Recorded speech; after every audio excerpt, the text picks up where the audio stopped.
The fight for 1950s women's pensions was one of the first things that I raised in Parliament after the election, and it continues to be one of the campaigns that I'm most passionate about. Back in 1995, the UK government made the decision to equalise the age at which men and women could draw their state pension.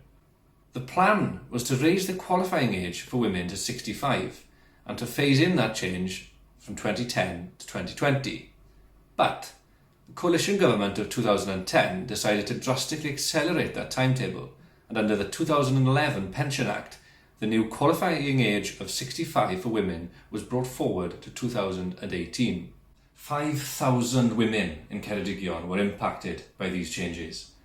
And while a few were able to adapt to a longer working life, for most, these changes came as a complete shock. I understand the argument that he's making, but surely if we are to address or to readdress, rebalance any imbalance, it's far fairer to do so in my generation, dare I say it, when we have decades to plan for our pension and for our retirement, rather than to, I have to say, punish those women who have for decades worked and strived according to a particular date that they reasonably expected that they could retire.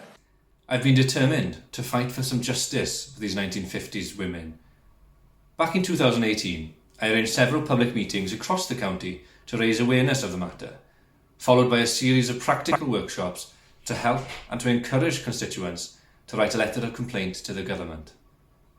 This eventually led to the establishment of the local WASPI Ceredigion campaign group, a fantastic group of quite inspirational women who have campaigned with such energy, creativity and determination over the past 12 months.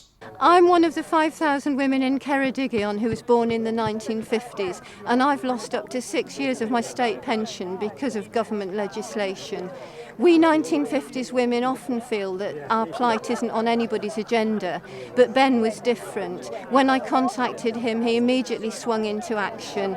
He called public meetings, he arranged advice sessions, he's helped with our fundraising, and he's spoken in the House of Commons about our plight. With Ben on our side, I feel we're on our way to getting our pension justice. Plaid Cymru fully supports these 1950s women and the WASPI campaign. We've pledged to offer compensation to all those affected by an ill-communicated and an ill-thought-through policy by the Conservative and Liberal Democrat coalition government. If re-elected, I will continue to work alongside WASPI Ceredigion for all 1950s women.